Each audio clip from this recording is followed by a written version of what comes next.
तो स्टार्ट करते हैं आज की क्लास। तो लास्ट क्लास में हमारा जो चैप्टर नंबर 2 था वो खत्म हो गया था, ठीक है। तो आज हमें स्टार्ट करना है चैप्टर नंबर 3, ठीक है। और चैप्टर नंबर 3 बहुत इंपॉर्टेंट चैप्टर है। तो स्टार्ट करते हैं, ठीक है।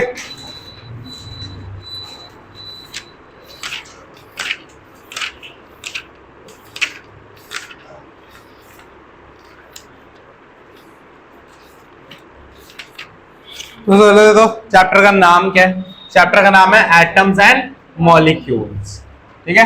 तो chapter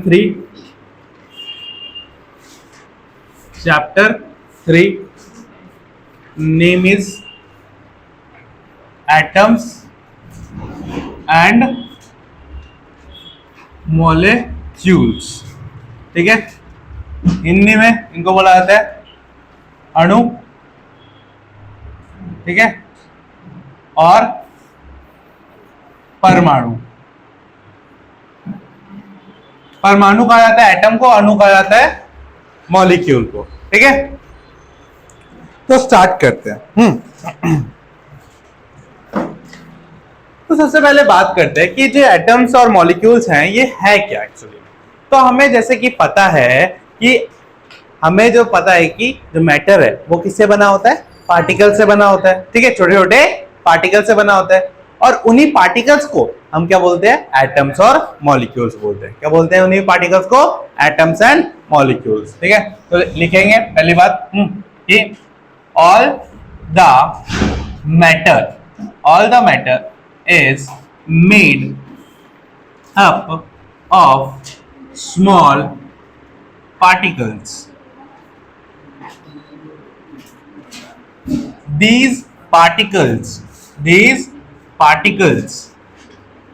are known as atoms and molecules, ठीक है। सभी पदार्थ छोटे छोटे कणों से बने होते हैं और इन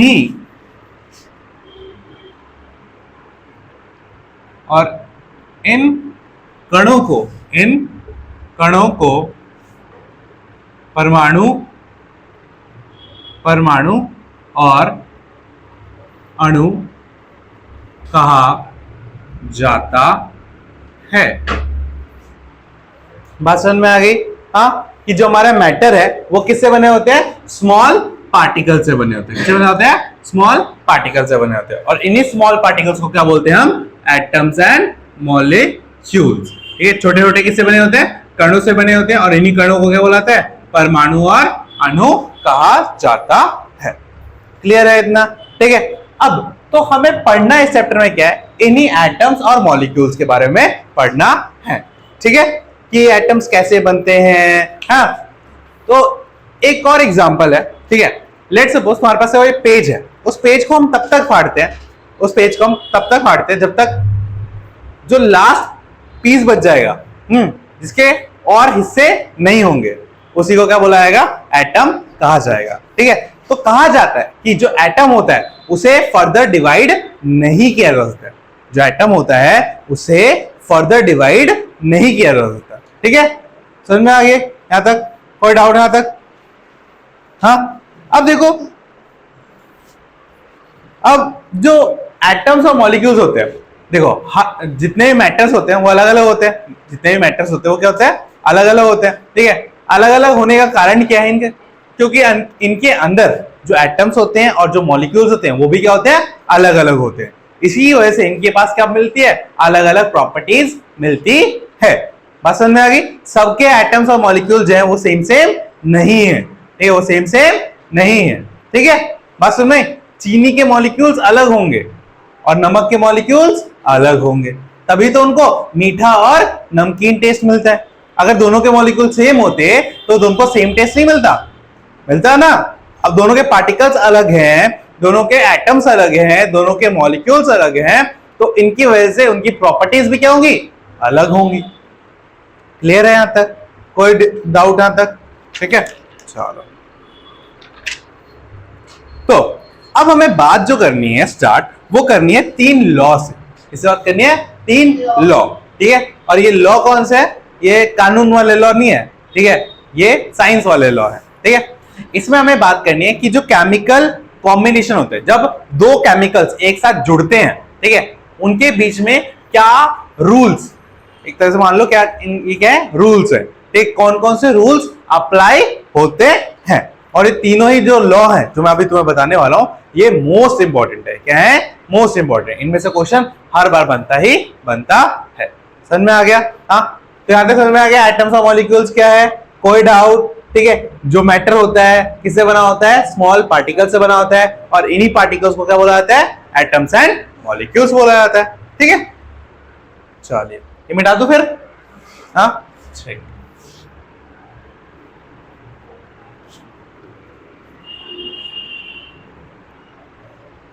अब नेक्स्ट है हमारा क्या? Law of chemical combination.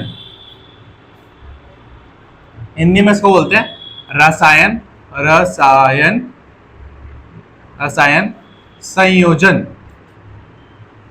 के नियम। रसायन संयोजन के नियम। तो कितने लॉ बताए थे मैंने? 3 होते हैं। कितने होते हैं? 3, ठीक है। तो पहला क्या है? लॉ ऑफ कंजर्वेशन ऑफ मास, ठीक है। इन्हें बोलते हैं द्रव्यमान संरक्षण का नियम। द्रव्यमान संरक्षण का नियम, ठीक है। Next law is law of constant proportion. ठीक है। कांस्टेंट प्रपोर्शन हिंदी में बोलते हैं इसको क्या बोलते हैं? हिंदी वाली बुक दिखा ना, नियमित क्या बोलते हैं? स्थिर अनुपात। क्या बोलते हैं? स्थिर अनुपात का नियम। स्थिर अनुपात का नियम, ठीक है। नेक्स्ट है लॉ ऑफ मतलब मल्टीपल प्रोपोर्शन। क्या है? मल्टीपल प्रोपोर्शंस, ठीक है। ये वाला दे रखा है, आई थिंक ये वाला दे नहीं रखा। ये साइड से बड़ी क्लास के लिए लॉ ऑफ मल्टीपल प्रोपोर्शन, ठीक है। हाँ ठीक है। तो ये जो लॉ ऑफ मल्टीपल प्रोपोर्शन है, ये तुम बड़ी क्लासेस में पढ़ोगे, ठीक है। अभी हमें क्या पढ़ना है? यही 2 पढ़ने हैं, ठीक है। ये वाला क्या पढ़ना है? बड़ी क्लास में पढ़ना है। बस समझना जी, कराते नोट करो, ठीक है। अब ये जो तीनों चीजें हैं, ये अलग अलग चीजों के बारे में बात करती है। जैसे ये वाला जो है, ये किसके बारे में बात करेगी? मास के बारे में बात करेगी, द्रव्यमान के बारे में बात करेगी, ठीक है। ये जो है, ये किस बारे में बात करेगी? प्रोपोर्शन मतलब किस मात्रा में उसको मिला है, ठीक है, किस मात्रा में इसको मिला है, ठीक है। तो समझना गया? तो ये 2 लॉ से मिलके हमारा क्या बनता है? केमिकल कॉम्बिनेशन का लॉ बनता है। तो हमें पता होना चाहिए क्या होती है लॉ, ठीक है। अभी मैं लिखवाऊंगा इनके बारे में। लिख लिया? यहां पे लिख लो, study in higher classes. Study in higher classes, बड़ी क्लासेस में इसको पढ़ेंगे। वो आएगा ही नहीं, नहीं आएगा, वो आएगा ही नहीं जब है ही नहीं तुम्हारी बुक में। वो तो इस बुक में है, ये लक्ष्मी सिंह की बुक है, एनसीईआरटी में है ही नहीं।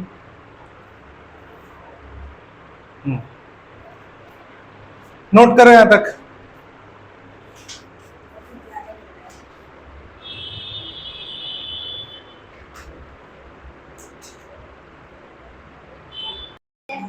ठीक है बच्चों, ये देखो आगे।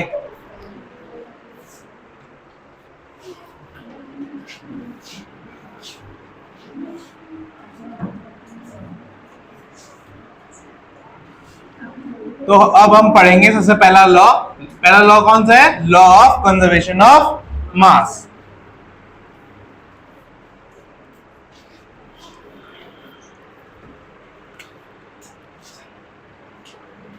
डालो, लॉ ऑफ कंजर्वेशन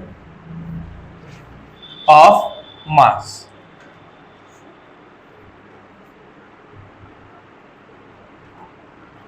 हिंदी में बोलते हैं द्रव्यमान संरक्षण का नियम।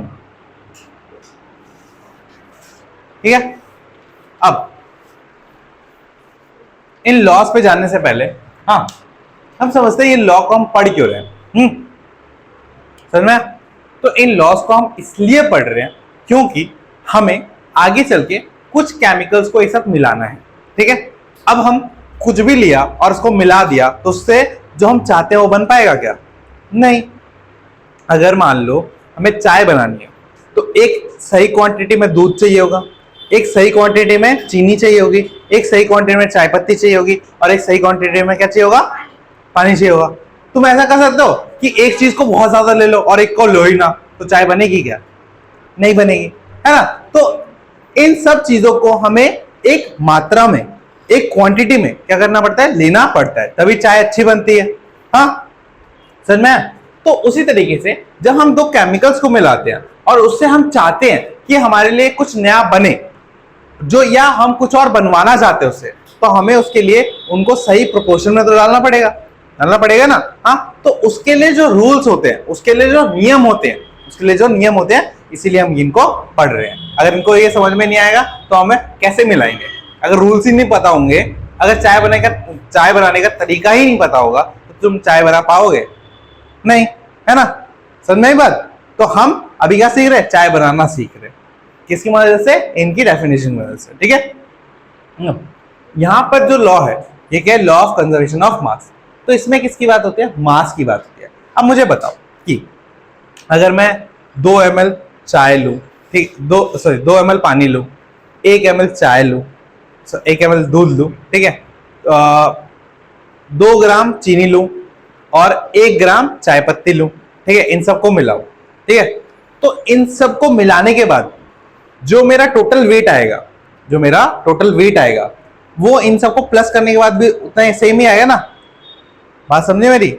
हाँ, लेट सपोज एक और एग्जांपल लेते हैं। हाँ, तो हमारे पास 2 बर्तन है, ठीक है। हाँ, तो एक बर्तन में तुमने क्या करा? 5 किलो चावल डाला, ठीक है, और फिर 5 किलो दाल डाली। 5 किलो चावल डाला, फिर 5 किलो क्या डाली? दाल। तो अब उस पूरे का टोटल वेट कितना होगा? 10 किलो। तो अब ऐसा हो सकता है कि तुमने 5 किलो और 5 किलो डाला और तुम्हारा वेट 12 किलो हो जाए? ऐसा होगा क्या? नहीं। तो जितना मास तुम दोगे उतना ही तो मास होगा टोटल लोगे। फॉर एग्जाम्पल, एक और एग्जाम्पल, दाल, और इससे याद आया, मान लो तुम खिचड़ी बना रहे हो। क्या बना रहे हो? खिचड़ी, ठीक है। तो तुमने 100 ग्राम चावल लिए, 100 ग्राम दाल ली, दोनों को मिलाया, तो तुम्हारी खिचड़ी कितनी ग्राम बनेगी? 200 ग्राम। क्या वो 400 ग्राम बनेगी क्या? नहीं बनेगी ना। तो इसका मतलब क्या है कि जितना हम लेंगे उतना ही हमें चीज मिलेगी। बस समझ में? जितना मैं केमिकल लूंगा उतना ही तो मेरे को प्रोडक्ट मिलेगा। तो इसमें क्या है कि जितना भी मैं मास यूज करता हूं रिएक्ट इधर, उतना ही मास मुझे टोटल में भी मिलता है, जो नया प्रोडक्ट बनेगा। ठीक है, मतलब मैं अगर ए और बी को मिला रहा हूं, ठीक है, और उनका जो वेट है वो किसके इक्वल आएगा? सी के इक्वल आएगा, क्योंकि सी बन रहा है उनसे। अच्छा, नहीं? तो इसमें ये कहा जाता है कि अकॉर्डिंग टू, अब लिखो, according to law of conservation of mass, according to law of conservation of mass, according to क्या है? ACCORDING होता है। हाँ, वो सी है, वैसे लिखता हूं, ठीक है। According to law of conservation of mass, लिखो कि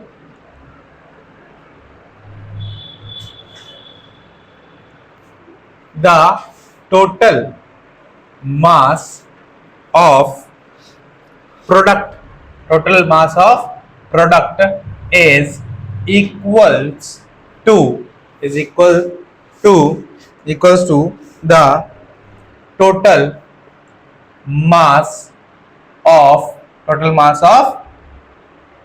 reactant. There is no change in mass during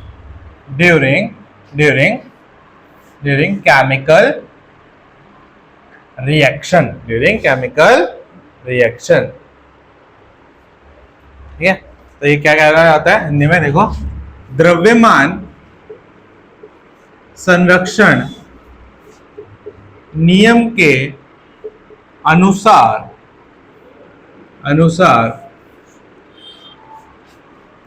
उत्पाद का कुल द्रव्यमान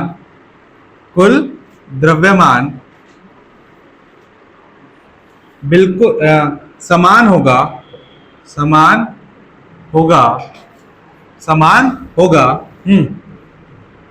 अभिकारक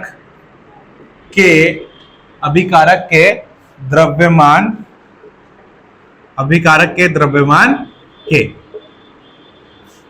ठीक है, अब और रासायनिक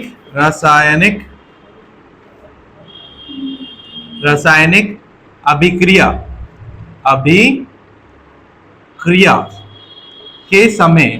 के समय द्रव्यमान में कोई भी बदलाव नहीं आएगा। ठीक है, फॉर एग्जाम्पल देखो, एक ए कंपाउंड है, एक ए चीज है। ठीक है, मान लो ये कितना ग्राम है? 5 ग्राम है। इसके बाद मैंने बी चीज मिलाई, ठीक है, और उनको मिला के सी चीज बन रही है, और बी भी मैंने कितने ग्राम लिया? 5 ग्राम लिया। तो जो सी बनेगा वो कितने ग्राम बनेगा? 10 ग्राम। इस अकॉर्डिंग ये बोल रहे हैं, ठीक है, कि जब भी केमिकल रिएक्शन होगा ए और बी के बीच में, ठीक है, तो जितना मास हमने इधर लिया है उतना ही इधर बनेगा, बस में खिचड़ी वाले एग्जांपल से जितना चावल लेंगे, जितना दाल लेंगे, उनको मिलाएंगे, उतनी हमें क्या मिलेगी? खिचड़ी मिलेगी। ना तो उससे ज्यादा मिलेगी, ना तो उससे कम मिलेगी। यही लॉ क्या कहते हैं? लॉ ऑफ कंजर्वेशन ऑफ मास। ठीक है, और एक और सिंपल लैंग्वेज में सिंपल डेफिनेशन क्या है इसकी? Mass neither be created nor be destroyed. द्रव्यमान को ना तो बनाया जा सकता है, ना तो विनाश या नष्ट किया जा सकता है। ठीक है, जितना मास है उतना ही मास रहेगा। ठीक है, बात समझ में आ गई? क्लियर है? हाँ, ये लॉ समझ में आ गया सबको? कोई डाउट? पक्का? मन में एक इत्तू सा भी क्वेश्चन आ रहा ना, पूछ लो, क्या पता उत्तू से क्वेश्चन की वजह से तुम्हारा मार्क्स कम आ जाए। ठीक है, इसी को क्या बोला जाता है? लॉ ऑफ कंजर्वेशन ऑफ मास कहा जाता है। एकदम क्लियर? हाँ, चावल में भी होता है, तो उसमें पानी भी तो डालते हो। 2 गिलास चावल डाला, 2 गिलास पानी डाला, तो जितना भी पानी डालोगे तो उनका टोटल वेट, तो जो पानी होता है उसको चावल क्या कर लेते हैं? अब्सॉर्ब कर लेते हैं ना, और फिर वो फूलते हैं। बात समझे? हाँ, तो वेट तो उतना ही है, चावल दिखता बढ़ रहा है, ठीक है, बट मास तो उतना ही रहेगा ना। हाँ, तो मास तो माप के डालेगी, बिना मापे डाल देगी क्या पानी को? मैं बोल रहा हूँ दोनों को प्लस करके, जो पानी डाला और तुमने चावल डाले, दोनों को वेट कर ले, ठीक है। उसके बाद चावल बनने के बाद उसको वेट कर ले, दोनों बराबर आएगा। बस नहीं, वही कह रहा है इसमें, हाँ, कि मास को ना तो हम बना सकते हैं ना तो उसको खत्म कर सकते हैं। बस समझ में आ गई? हाँ, क्लियर है? कोई डाउट? क्या? यही तो बोल रहा हूं कि मास को ना तो बना सकते हैं, है ना तो डिस्ट्रॉय कर सकते हैं, ठीक है। अब जितना तू खाएगा उतना ही तो मोटा होगा, तू नहीं खाएगा तो पतला हो जाएगा। असल में खाने की वजह से तो मांस आएगा, नहीं खाओगे तो मांस नहीं आएगा। क्लियर है? अब बचपन से तो तूने खाया वो भी देख दिख रहा है तेरे अंदर। चलो, हाँ, लिख लिया ये? हाँ, ये सबसे इंपॉर्टेंट है, इसको हमेशा याद रखना, ठीक है। कि लॉ ऑफ कंजर्वेशन ऑफ मास किसकी बात करता है? कि मास को ना तो बनाया जा सकता है, क्या मास को ना तो बनाया जा सकता है ना तो उसको डिस्ट्रॉय किया जा सकता है, ठीक है। समझ में आ गया? इसी को क्या बोलते हैं? Law of conservation of mass. Clear है बच्चों? कोई डाउट? ठीक है। नेक्स्ट क्या है? Law of constant proportion. अब लॉ ऑफ कांस्टेंट प्रोपोर्शन में बात करेंगे कि एक गिलास चावल के लिए कितने गिलास पानी लगते हैं? मैं तो आधा पतीला डाल देती है। हाँ। चलो, जब कोई गिलास में डालता है, ये एकदम चलो मैं बताता हूँ। मैं जब चावल बनाता हूँ, ठीक है, तो मैं जब दो गिलास चावल डालता हूँ तो उसमें मैं कितने 4 गिलास पानी डालता हूँ, ठीक है। फिर डबल डालते हैं, ठीक है। मैं जब कुकर में बनाता हूँ, ठीक है। तो अब ये मैं क्यों बात कर रहा हूँ? कुकर में अलग होता है, पतीले में अलग होता है। कुकर के चावल अलग होते हैं, पतीले के चावल अलग होते हैं। हाँ, डिस्कस वो नहीं करना है, डिस्कस ये करना है कि जो नेक्स्ट लॉ है उसके बारे में डिस्कस करना है, ठीक है। तो मैंने क्या बोला? 2 गिलास चावल के लिए और 4 गिलास के लिए पानी के लिए, ठीक है। अब अगर मैं 4 गिलास से ज्यादा पानी लूंगा और 4 गिलास से कम पानी लूंगा, उस केस में क्या होंगे? अगर मैं 4 गिलास से कम पानी लूंगा तो मेरे को जो एकदम फ्रेश चावल मिलने चाहिए थे वो नहीं मिलेंगे, जल जाएंगे, है ना। और अगर मैं 4 गिलास से ज्यादा पानी लूंगा तो क्या रहेगा? गल जाएंगे। तो 4 गिलास डालूंगा तभी मेरे जो चावल है वो एकदम क्या बन के आएंगे? परफेक्ट बन के आएंगे, है ना। बात समझ में आई? तो यही क्या कह रहा है? लॉ ऑफ कांस्टेंट प्रोपोर्शन कह रहा है कि अगर आपको कोई चीज बनानी है, तो आपको उसको एक फिक्स्ड क्वांटिटी में लेना पड़ेगा। समझ में आ गई बात? हाँ, समझ में आ गई? हाँ, तो लॉ ऑफ कांस्टेंट प्रोपोर्शन। हाँ, क्या हुआ नाज़?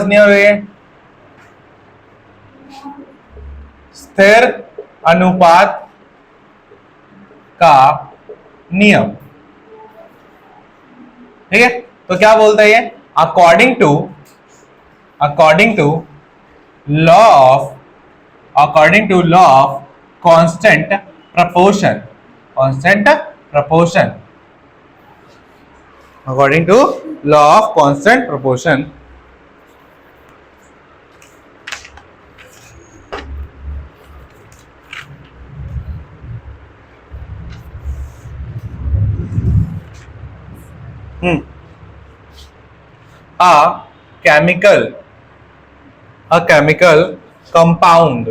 a chemical compound always consist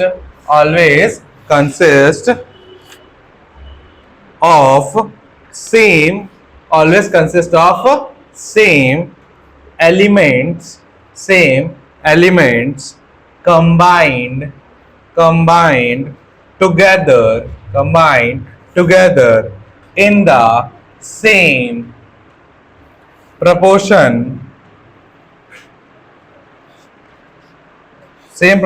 by mass। यानी कि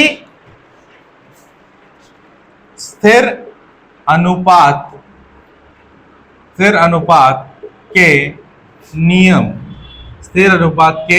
नियम के अनुसार एक रासायनिक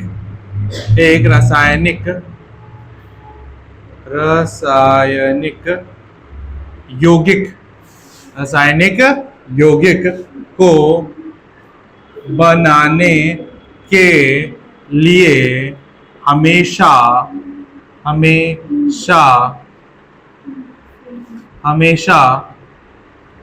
एक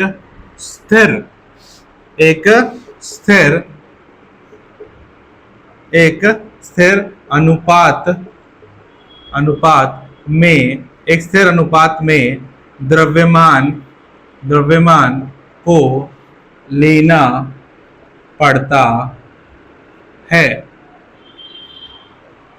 ठीक है, एग्जाम्पल समझो। एग्जाम्पल क्या बोल रहा है?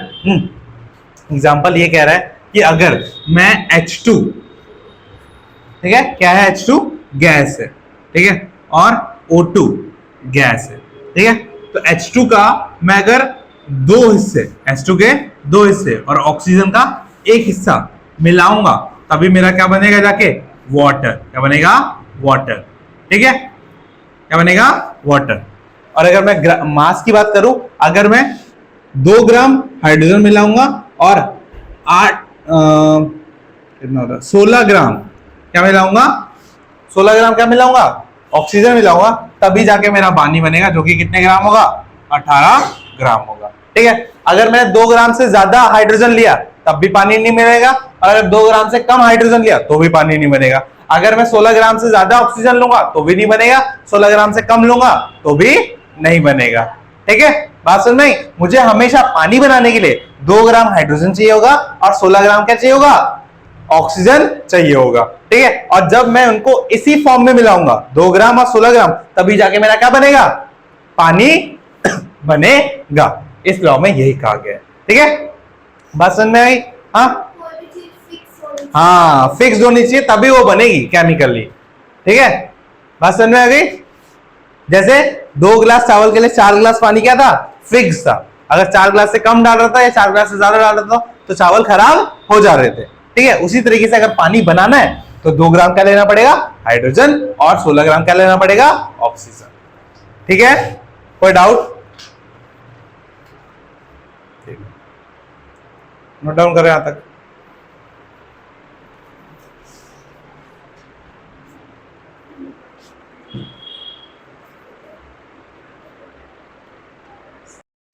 ठीक है बच्चों, तो ये हो गया हमारे दोनों लॉ। ठीक है, दोनों लॉ आई होप आपको समझ में आ गए होंगे। ठीक है, अब हमें बात करनी है मिस्टर डाल्टन की। किसी बात करनी है? Mister Dalton. ठीक है, तो डाल्टन पहले थे जिन्होंने अपनी एटॉमिक थ्योरी दी थी। ठीक है, क्या दी थी उन्होंने? एटॉमिक थ्योरी, परमाणु का सिद्धांत दिया था। उन्होंने बताया था कि किस तरीके से केमिकल कॉम्बिनेशंस होते हैं, उसके बारे में उन्होंने 6-7 बातें कही थी। ठीक है, एनसीईआरटी बुक दिखाना। इसे क्या कहा गया? Dalton's atomic theory. तो हम नेक्स्ट टॉपिक क्या है हमारा? Dalton's atomic theory. ठीक है, अब देखो बच्चों, इसमें है टोटल तुम्हारे 6 पॉइंट। ठीक है, और ये बुक में है इसलिए मैं लिखवा के टाइम वेस्ट करूंगा नहीं, आप इसको बुक से नोट कर लेना। ठीक है, ये जो 6 पॉइंट है, ठीक है, ये जो है ना क्या लिखा है? डाल्टन की क्या लिखा है इसमें? क्या लिखा है? डाल्टन परमाणु का सिद्धांत। ठीक है, तो इसका नाम क्या है? डाल्टन के परमाणु का सिद्धांत। ठीक है, तो मैं समझा देता हूं 6 के 6 पॉइंट्स को। ठीक है, बट आपको लिखना है, इसको बुक से लिख लोगे, इतना तो काम कर सकते हो। ठीक है, ये 6 पॉइंट। तो सबसे पहला पॉइंट क्या बोलता है? सबसे पहला पॉइंट ये कहता है कि all the matter is made of tiny particles called atom which participate in chemical reaction. ठीक है, मैं आपको यहाँ पे शॉर्ट फॉर्म में लिख देता हूं, ठीक है, ताकि आपको याद करते टाइम आसानी हो। ठीक है, बड़ा बड़ा याद ना करना पड़े। ठीक है, इसको बोलते हैं शॉर्ट नोट ट्रिक, कि अगर आपको कोई बड़ी चीज दिखती है ना तो उसको किस तरीके से आप छोटा करके याद कर सकते हो। बाकी इज्जत आप खुद लगा ही सकते हो। तो इस वाले पहले पॉइंट में ये कहा गया है कि जितने भी मैटर है जितने भी मैटर है वो सब किससे बने हैं? टाइनी पार्टिकल से बने। किससे बने हैं? टाइनी पार्टिकल्स, मतलब छोटे कणों से बने। किससे बने? छोटे कणों से बने। और इन्हीं छोटे कणों को क्या कहा गया है? एटम कहा गया है। क्या कहा गया? परमाणु कहा गया है। क्या कहा गया है? परमाणु कहा गया है। और यही परमाणु किसमें हिस्सा लेते हैं? केमिकल रिएक्शन में। किसमें हिस्सा लेते हैं? केमिकल रिएक्शन में। ठीक है, रासायनिक अभिक्रिया में। किसमें लेते हैं? रासायनिक अभिक्रिया। ठीक है, तो ये क्या हो गया? उस पूरी लाइन का देखो शॉर्ट फॉर्म। समझ में आ रहा है? कोई डाउट है इसमें? देखो, जितने भी मैटर होते हैं उनमें क्या होते हैं? टाइनी पार्टिकल्स होते हैं। उन्हीं टाइनी पार्टिकल्स को क्या बोला जाता है? एटम्स कहा जाता है। और इन्हीं एटम्स, ये एटम्स में पार्टिसिपेट करती हैं केमिकल रिएक्शन। समझ में आ गया? दूसरा पॉइंट क्या है? दूसरा पॉइंट ये कहता है कि atom are indivisible particle which can not be created and nor be destroyed in a chemical reaction. तो पहले बोल रहा है कि एटम जो है वो क्या है? इनडिविजिबल। ठीक है, परमाणु जो है उनको भाग नहीं कर सकते।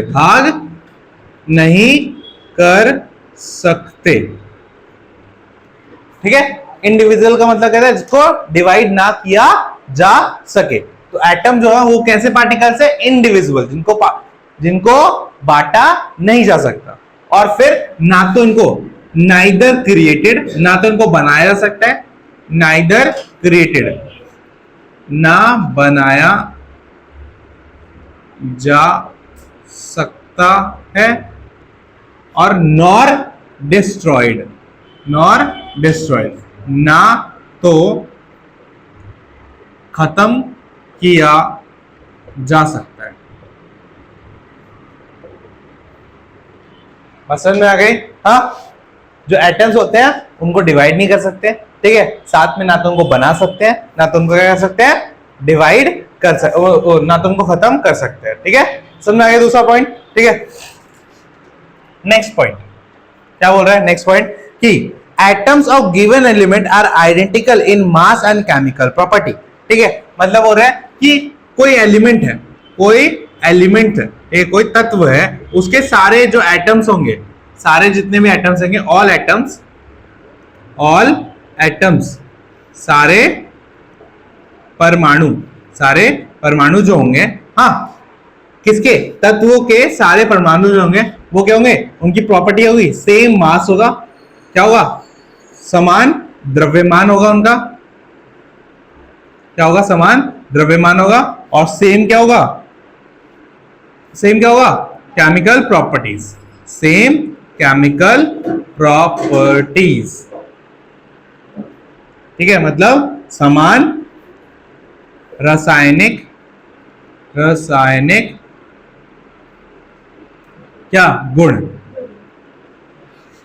ठीक है, तो किसी भी एक एलिमेंट के सारे परमाणु जो होंगे उनका सेम मास होगा और सेम प्रॉपर्टी होगी। फॉर एग्जाम्पल, जैसे यहाँ पे 9th क्लास बैठी है, तो किसी भी बच्चे को मैं पूछूं तो कौन सी क्लास का बताएगा?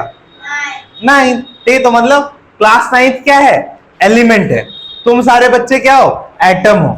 और तुम सबकी क्लास क्या है? सेम है। तुम सब क्या पढ़ रहे हो? साइंस। समझ में? क्लियर है? हाँ, कोई डाउट? पक्का? नेक्स्ट 4 क्या है कि atoms of different element have different masses and chemical property. ठीक है, अब डिफरेंट एलिमेंट की बात कर रहा है। पहले तो एक ही एलिमेंट की बात कर रहा था, अब क्या बात कर रहा है? डिफरेंट एलिमेंट की। ठीक है, डिफरेंट एलिमेंट मतलब डिफरेंट क्लासेस। डिफरेंट एलिमेंट मतलब डिफरेंट क्लासेस। ये क्लास 9th है, वो क्लास 8th है। ठीक है, तो भिन्न तत्व, तो जितने भी भिन्न तत्वों के जितने भी एटम्स होंगे, जितने भी परमाणु होंगे, उनका मास क्या होगा? डिफरेंट मास होगा। मास क्या होगा? डिफरेंट मास होगा। असमान द्रव्यमान, ठीक है। और डिफरेंट क्या होगा, केमिकल प्रॉपर्टीज, ठीक है। असमान रासायनिक गुण, ठीक है। इसका मतलब क्या है, जैसे तुम क्लास 9 तो उधर वाली क्लास क्या है, क्लास 8 है, तो हर बच्चा क्या हुआ, अलग अलग, उसमें हर बच्चा किस क्लास का हुआ, 8th क्लास का, इसमें हर बच्चा किस क्लास का हुआ, 9th क्लास में, उसमें अलग सब्जेक्ट पढ़ते हैं, इसमें अलग सब्जेक्ट पढ़ते हैं, उसमें अलग सिलेबस होता है, इसमें अलग सिलेबस होता है, ठीक है। समझ में आ गया। तो डिफरेंट एलिमेंट में जितने एटम्स होंगे उनका मास डिफरेंट होगा और उनकी केमिकल प्रॉपर्टी भी क्या होगी, डिफरेंट होगी, ठीक है। नेक्स्ट क्या है, atom combine in a small ratio of small whole numbers to form compound.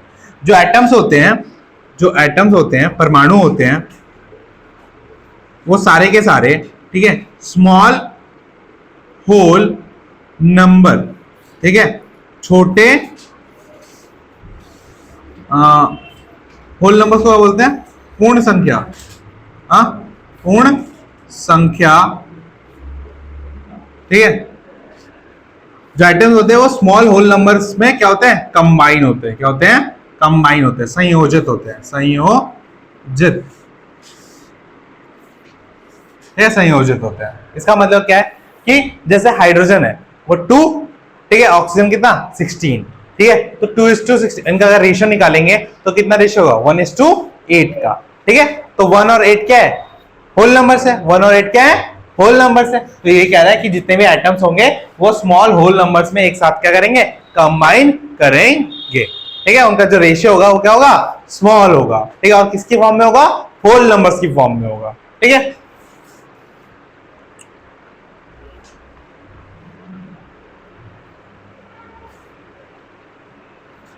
अब नेक्स्ट क्या है कि एक किसी भी कंपाउंड में यौगिक में जो रिलेटिव क्या होगा, नंबर्स होगा, and the kind of atoms होंगे, ठीक है, मतलब रिलेटिव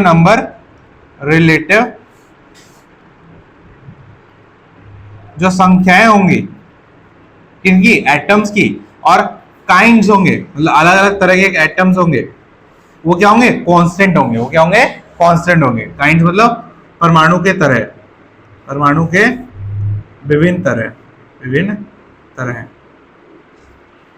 जैसे कि एक कंपाउंड होता है वो बहुत सारे एटम से मिलकर बनता है, ठीक है, तो उनकी जो संख्या होगी वो क्या होगी, फिक्स्ड होगी। जैसे हाइड्रोजन के दो, वाटर के फॉर्मूले में H2O, ये वाटर का फॉर्मूला था, तो इसमें H कितने हैं, 2, ऑक्सीजन कितना है, 1, ठीक है। तो इसमें जो एटम्स हैं उनके जो नंबर्स हैं वो क्या है, फिक्स्ड है ना। तो बोल रहा है कि रिलेटिव नंबर क्या होंगे, अलग अलग एटम के कांस्टेंट होंगे, क्या होंगे,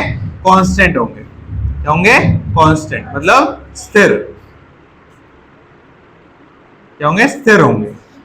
बात समझ में आ गई, हाँ, कोई डाउट इन 6 पॉइंट्स में, हाँ। तो यही आपकी क्या है, डाल्टन्स एटॉमिक थ्योरी, ठीक है। ये नीचे वाला दिख नहीं रहा होगा, ठीक है, तो नीचे वाले में लिखा है compound, relative number, kinds of atom और कांस्टेंट, ठीक है।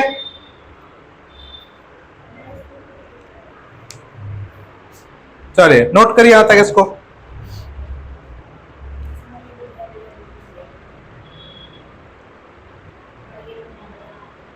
तो ये लास्ट में इतना ही लिखा हुआ है, कंपाउंड, रिलेटिव नंबर और काइंड्स ऑफ एटम, और लास्ट में लिखा है कांस्टेंट।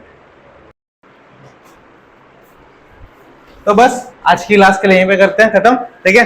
तो नेक्स्ट क्लास जो होगी उसमें हम आगे बात करेंगे, ठीक है। आगे कुछ इंटरेस्टिंग टॉपिक आएंगे जिसमें हम बात करेंगे कि एटम्स क्या होते हैं, आगे भी, ठीक है, एटम्स और डिफरेंट एलिमेंट्स पढ़ेंगे, ठीक है, एटॉमिक मास पढ़ेंगे, मॉलिक्यूल पढ़ेंगे, एटॉमिसिटी पढ़ेंगे, ठीक है, और आइसोबार, आइसोटॉप्स, ये सारे टॉपिक्स अभी हमें पढ़ने हैं, ठीक है। तो जहां तक मैंने पढ़ा दिया वहां तक एनसीईआरटी को अच्छे से पढ़ लेना, ठीक है। कोई भी डाउट है पूछ लेना, और जहां तक मैंने पढ़ाया वहां तक एनसीईआरटी के कुछ ब्लू वाले क्वेश्चन होंगे उनको भी कर लेना। समझ में आ गई बात, हाँ, ठीक है, क्लियर है, हाँ। तो खत्म करते हैं आज की क्लास, मिलते हैं नेक्स्ट में, चलो बाय।